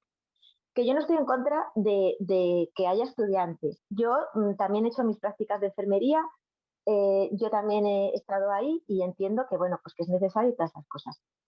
Pero, hombre, pues que giraran un poco la pantalla o que me hablaran porque me empiezan a hacer la sonda vaginal y estaban todo el rato cuchicheando entre ellas, ni me hablaban, ni me decían nada. Y entonces yo empiezo, pero está todo bien. Y la teta aquí, calla, calla, están trabajando, que no las dejas trabajar. Yo estaba acostumbrada a que me ponían el latido del bebé, que me enseñaban un poco cómo iba y todo. Y claro, pues ahí no me decían nada. Y yo, ¿pero hay algún problema? ¿Se ve algo? Bueno, tú calla, déjalas trabajar, déjalas trabajar. Bueno, nada, ya pues me sacan la sonda y me dicen, bueno, vístete y vente para acá. Cuando me bajo del potro, eh, cae como un montón así de sangre en el suelo, así como a chorro. Y claro, yo me quedo muy impactada mirando, por las piernas todo goteando. Y claro, yo es que me quedé en shock. Y noto que me agarran así del brazo, como de la axila, y empiezan, venga, venga, vístete, que aquí tiene que venir más gente, venga, venga. Y me llevan para el baño y me cierran ahí la puerta. Quiero decir que en mi ciudad es muy pequeña y que se atienden menos de 600 partos al año. O sea, que viniera justo alguien detrás, lo dudo, pero bueno. El caso es que yo cojo papel higiénico, como puedo me limpio, es que me quedé, me he visto y digo yo, es que cuando salí lo primero que quería era ver la mancha, quería ver la cantidad, y bueno, había así unos empapadores en el suelo como tapándola y me dicen, siéntate aquí en la silla donde estaba al lado de la mesa. Y entonces me empiezan a decir, mira, tú ahora, si empiezas a sangrar, sangre roja y muy viva y mucha cantidad, te vienes a urgencias corriendo. Y si tienes mucho dolor, también un dolor muy fuerte que no te deja ni andar. Y digo yo, pero ¿ha pasado algo? Bueno, tú si sangras mucho, tienes que venir a urgencias corriendo. Y yo, ¿y si no sangro? Ah, si no sangras nada, ¿cuándo tienes la siguiente visita? Yo, bueno, la semana que viene. Ah, pues eso ya, si no sangras, si no tienes que venir antes, tú ya se lo comentas a tu ginecóloga. Pero si no, tú te quedas tranquila. Y le digo yo, pero es que yo tengo una boda esta tarde, voy a, pues eso, vamos a comer por ahí, vamos a tal, con lo que es la boda de mi prima. Y dice, uy, bueno, pues muy bien, pues muy bien. Y digo yo, pero entonces, ¿qué hago? ¿Me quedo en casa? ¿Hago reposo? No. Tú disfruta mucho con tus primas, que tienes que pasártelo bien. Y tú, si sangras, pero tienes que sangrar mucho más que una regla. Y tienes que tener un dolor muy fuerte que no te deje ni caminar. Y digo yo, pero bueno, pero... Y nada, y con esto ya, pues ya me daban así como prisa, no me dieron el informe ni me dieron nada. Y ya pues con eso, pues ya me despedían que todo lo demás, que se lo contara a la ginecóloga cuando fuera a verlo. La teca me vuelve a agarrar del brazo y me saca de allí. Y entonces dice, bueno, tú no te preocupes porque eres muy joven. Y digo yo, entonces no me preocupo, ¿por qué? Porque hay algo mal. Y me dice, ¿qué te ha dicho el médico, la doctora? Digo, es que no me ha hecho nada, me ha dicho que sangro mucho, que tengo que volver. Ah, pues eso, pues si sangras mucho, pues no te preocupes, pues vienes y ya está. Si está de quedarse, se va a quedar. Y si está de irse, se va a ir. Así que, ¿qué más te da? ¿Qué más te da? Que esa frase también me la dijo la ginecóloga, que se me ha olvidado. Así que cuando le dije lo de la boda. Así que nada, mi padre, claro, pues se levanta y me dice, ¿qué ha pasado? ¿Qué te han dicho? Y yo, pues no lo sé, no lo sé. ¿Cómo que no lo sabes? Y yo, pues no lo sé, porque si me pongo muy mala, que venga.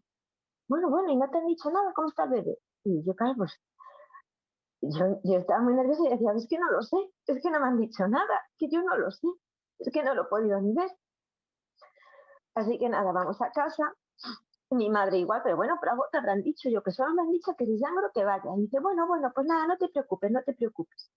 Bueno, no te preocupes, pero hemos pasado de estar preocupadas pues a estar mucho más preocupadas, porque claro, no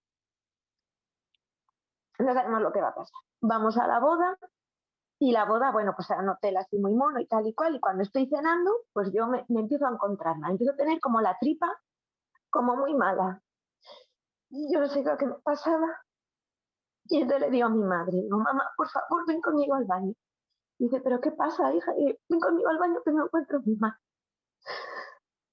Y nada, voy al baño. Ay, perdón. Voy al baño y entonces yo me empiezo a encontrar mal, me siento en la taza y yo pues como con muchos dolores. Y ya me dice mi madre, tranquila, relájate y ya está. Y entonces empiezo a empujar y noto que empieza a caer. Empieza a caer y empieza a caer y empieza a caer. Claro, y lo que estaba sintiendo era como los pujos, ¿no? Que como no lo había sentido antes nunca, pues no lo reconocía. Mi madre se asoma así por detrás y empieza a llorar. Y claro, yo ya en ese momento pues, ya lo entendí. Y nada, y no dejaba de sangrar y de caer un montón de sangre. Y bueno, pues ya está, y sangré mucho. Y bueno, pues ese es un poco lo que me pasó. Que claro, que es que si a mí me hubiera dicho algo, me dice, bueno, pues la cosa está regular o descansa un poco. Porque yo le dije, tengo una boda, descansa en casa o estate tranquila, prepárate para lo que pueda pasar. Cualquier cosa que me diera a mí una incertidumbre o algo, yo no hubiera ido y yo no hubiera tirado a mi bebé por el retrete del hotel, que es que tampoco le hubiera costado nada. Perdón.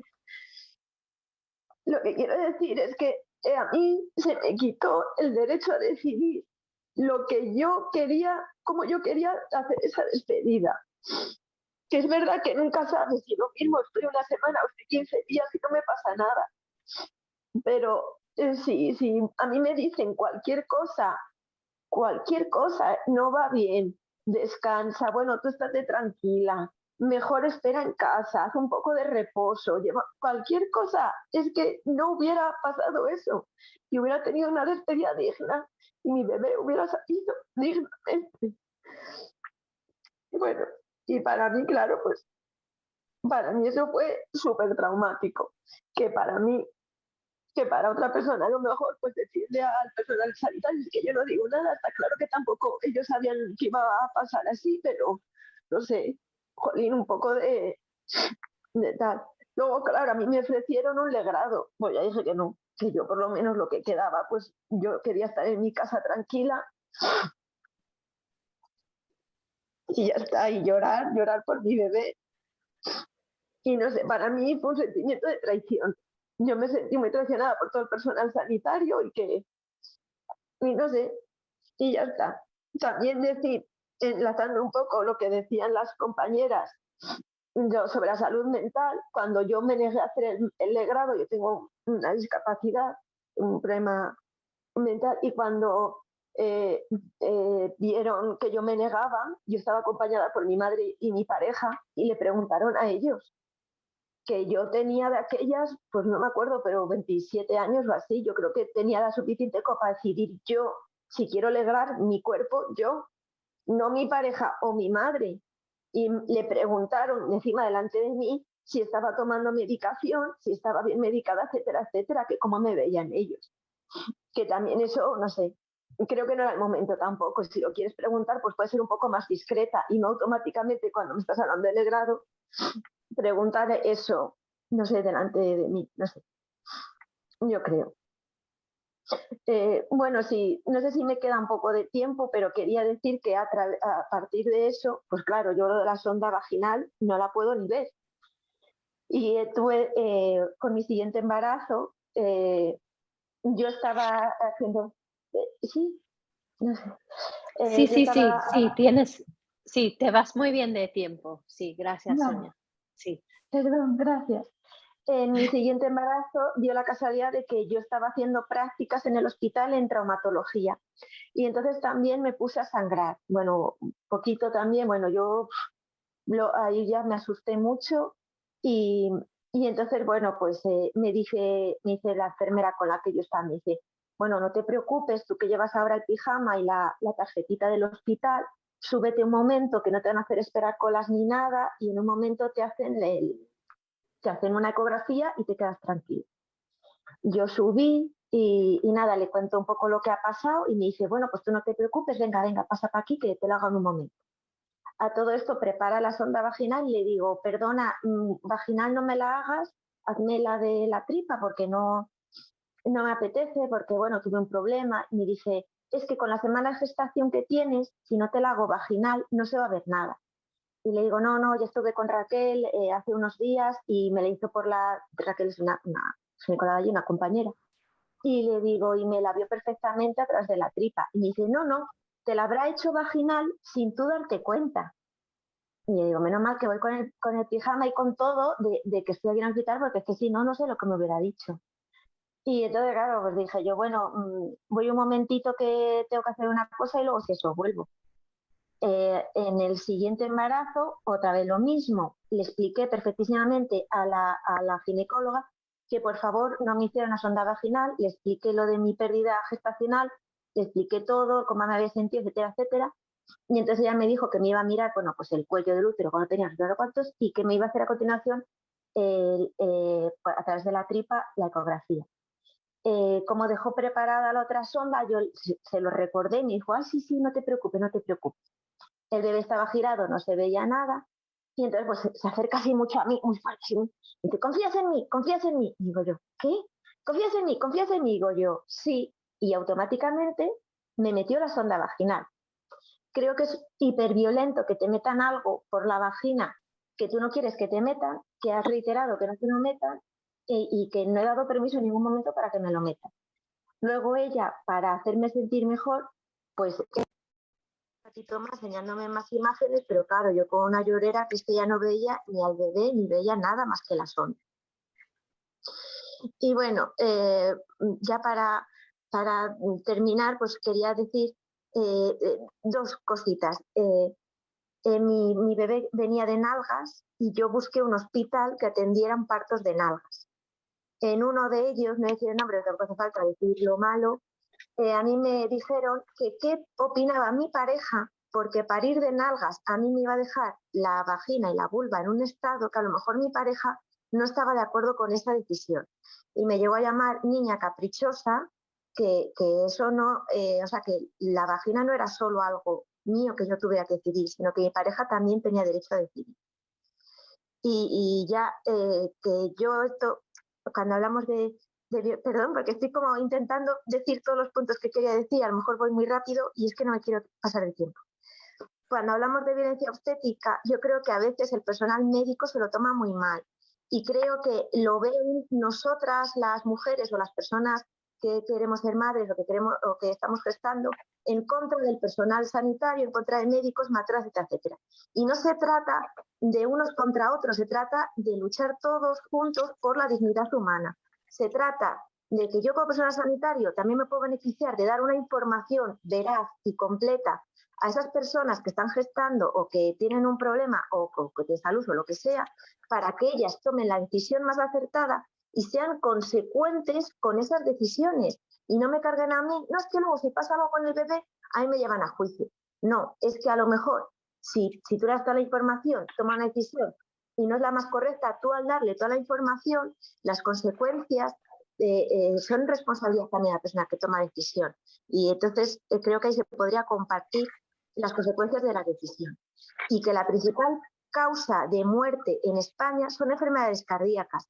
Yo no veo a ningún cardiólogo corriendo detrás de señores que no se toman la medicación, llamando a la policía que un cardiópata no hace ejercicio o poniendo grito en el cielo en la prensa porque un cardiópata sigue fumando o tomándose sus vinos.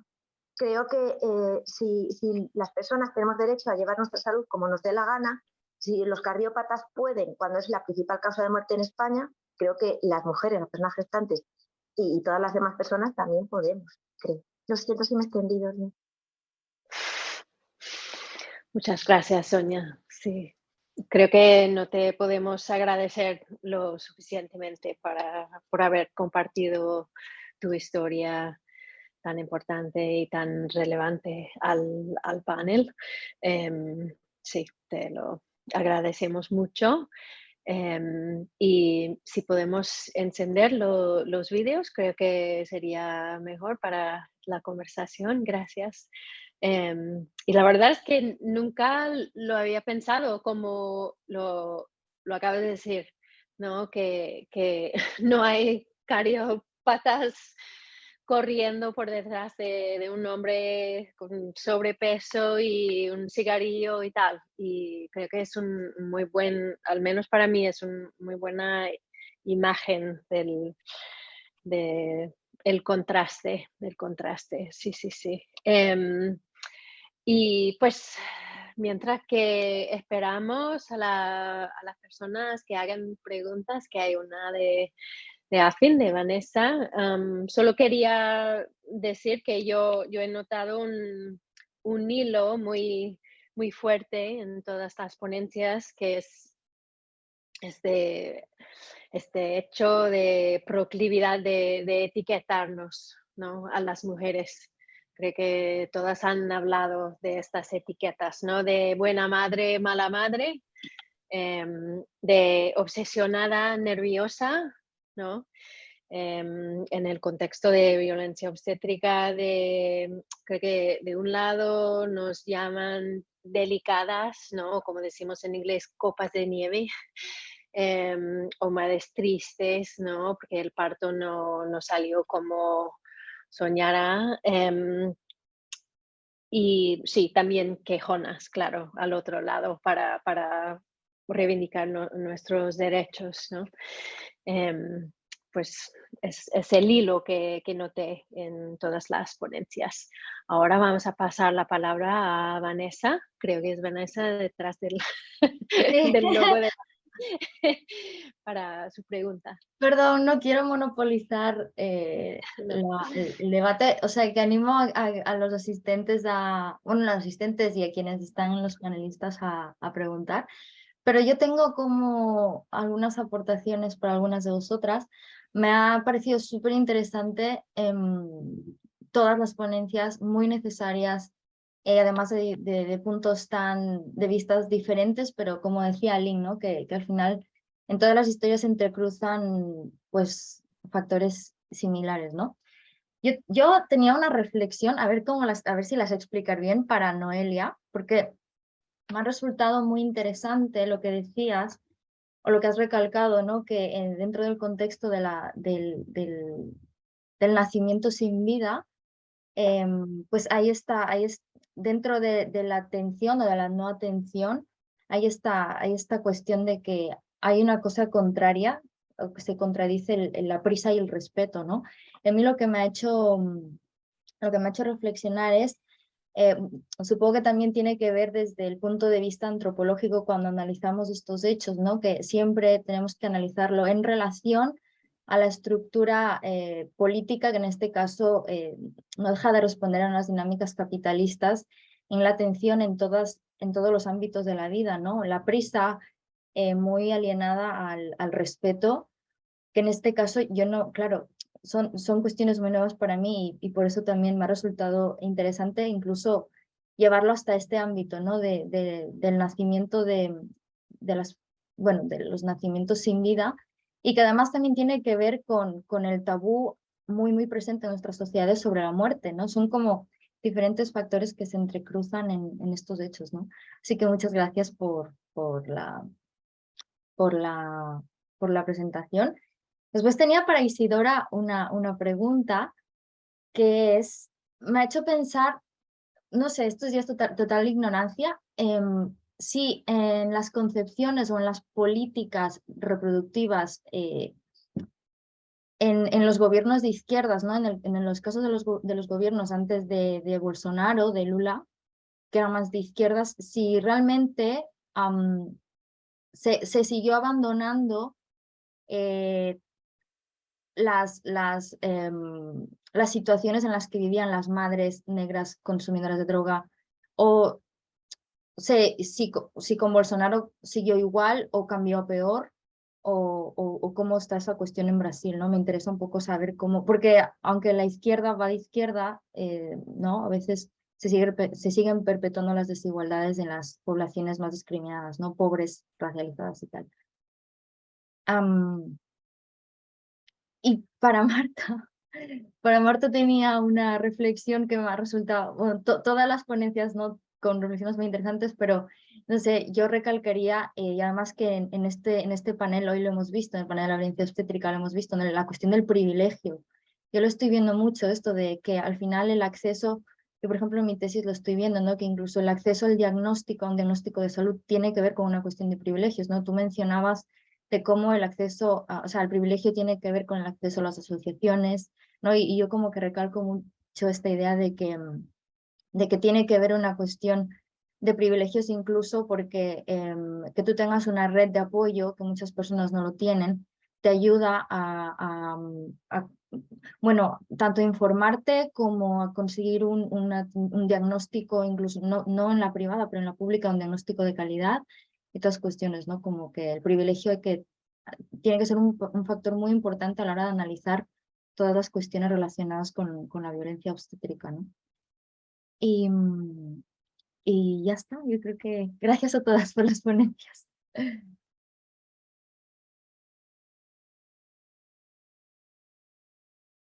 ¿Alguien quiere contestar a Vanessa? No. Noelia, sí. Hola, gracias por todo a las compañeras porque wow, ha sido interesantísimo, ¿no? Que a veces yo estoy muy metida en la muerte, pero desconocía pues, todo lo que ha explicado Isadora, ¿no? Marta sí, porque he explicado más veces y Sonia siento muchísimo la experiencia, la siento mucho. Y quería responder un poco a esta reflexión que hacías, ¿no, Vanessa?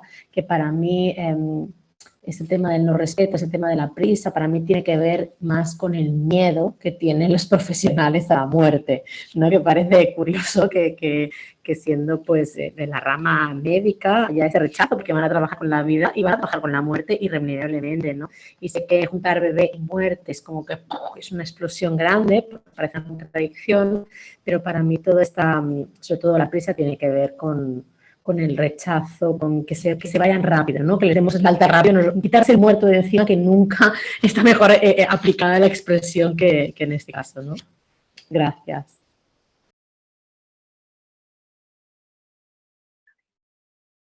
¿Hay otra pregunta Hola, las Vanessa. asistentes? No, para hablar solo.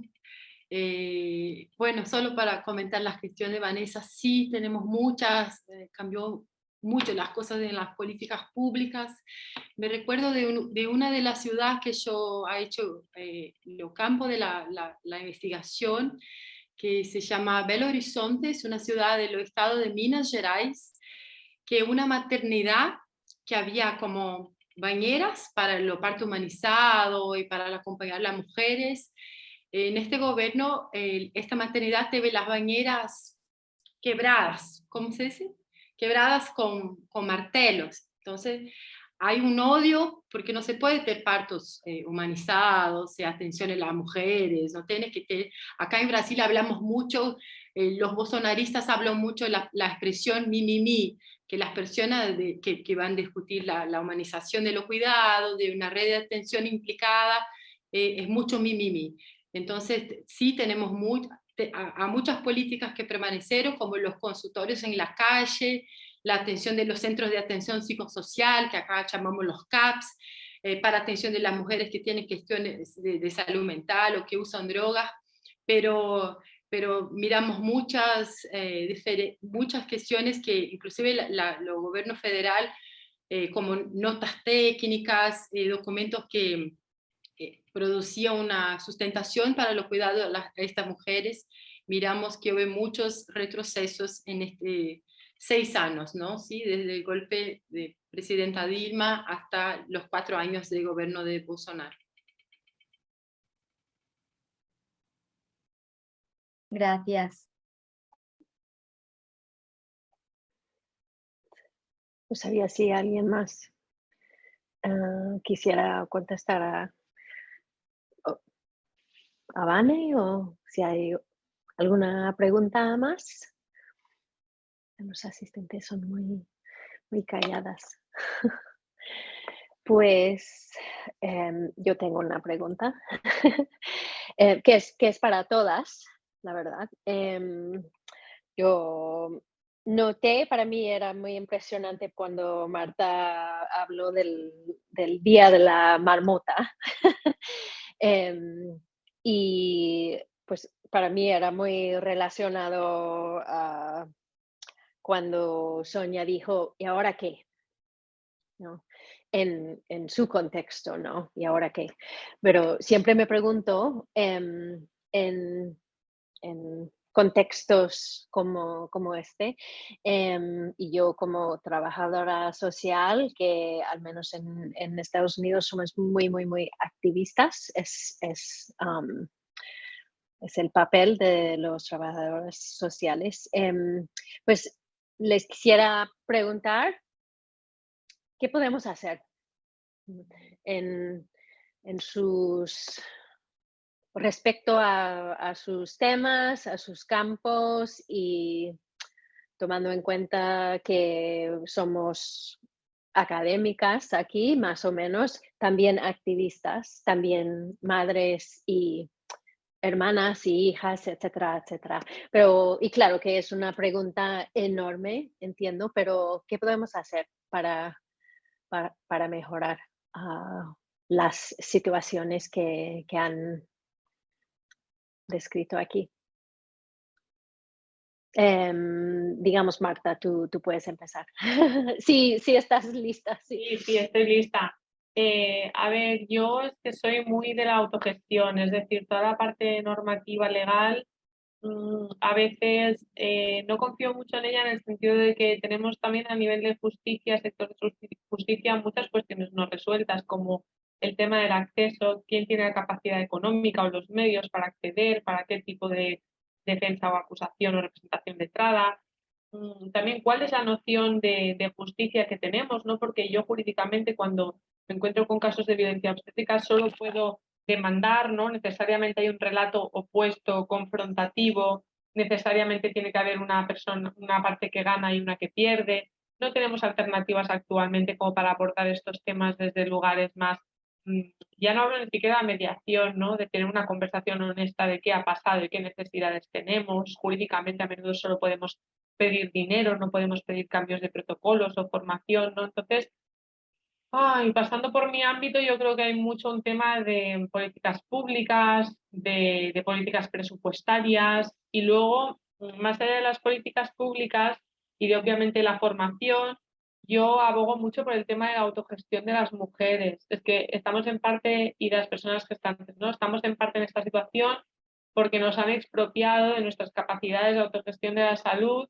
Y es cierto que hay intervenciones o técnicas que necesariamente pasan por medios hospitalarios, pero hay tantas cosas en las que podríamos buscar otras formas de apoyo, otras formas de gestionarnos, de buscar vínculos, etcétera, ¿no? Y que de hecho ya está pasando, porque pues muchas de las que estamos aquí ya tenemos asociaciones que ofrecen espacios de encuentro, de hablar y que a menudo sin unos grandes presupuestos ni grandes máquinas estamos facilitando la vida a los usuarios y a las familias, ¿no?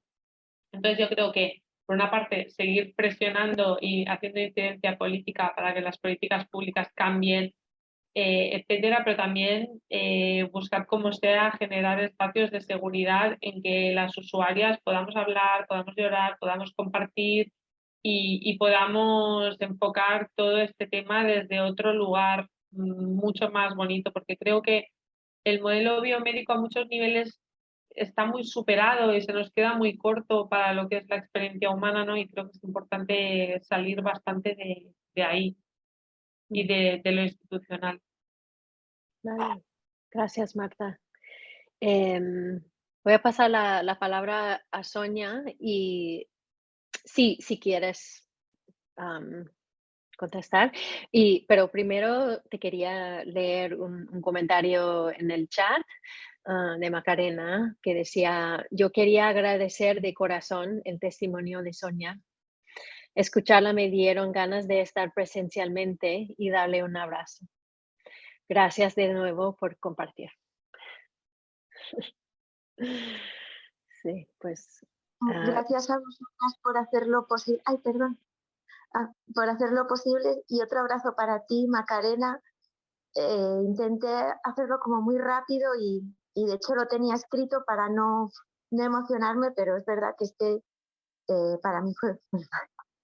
Y yo al final sí que he hablado un poco de esto. Yo creo, como Marta, que soy súper fan de Marta, yo tengo su libro y recomiendo pues que eso, mucho también autogestión, conocer muy bien tus derechos, saber qué es lo que puedes hacer, hablar con otras madres, intentar un poco, pues eso, cada una pero que me parece súper injusto porque a ti te diagnostican una diabetes y tú no sabes nada de la diabetes y te lo van a explicar todo. Y de repente con el embarazo o con cualquier cosa relacionada con la maternidad, no, tienes que buscarlo tú entre todas las webs, entre todos los comentarios de cada vez que una mujer o una persona gestante o una activista habla de su perspectiva o de algo poco normativo, buscar entre todos los comentarios maliciosos, pues a ver qué es lo que te puede servir. Creo que eso es muy complicado.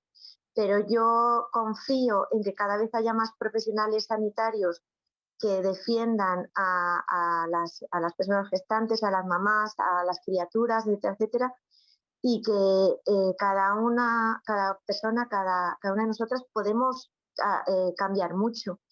Cada vez que hablas con una vecina, con una amiga, hablar del parto, de la salud femenina o la salud en general de una forma positiva, hablar de la menstruación, hablar de los derechos de las mujeres, de las personas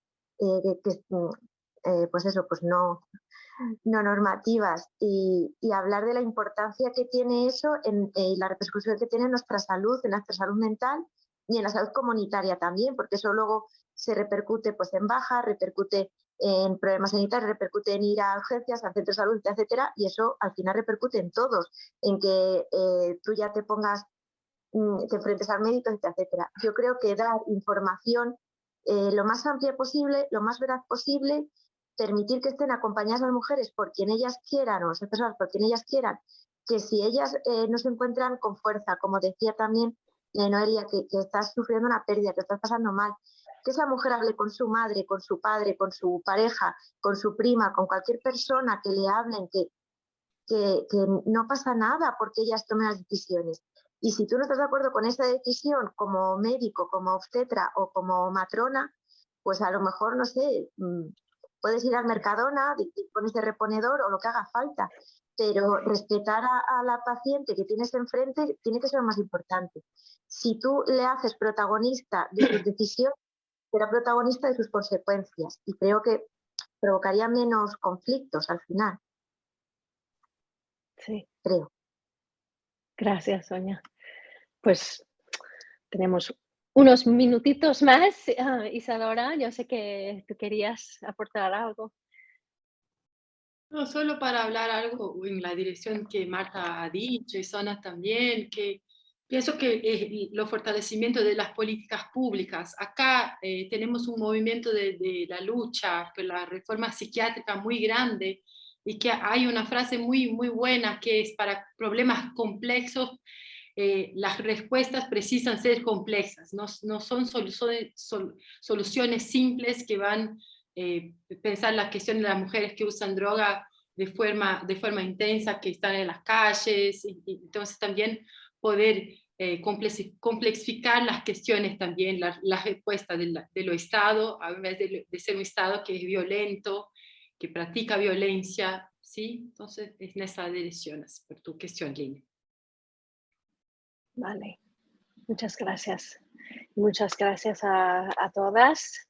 Hemos llegado en punto al minuto, que nunca pasa. Pues sí, les agradecemos, les agradezco yo muchísimo por haber estado y compartido su sabiduría y sus corazones.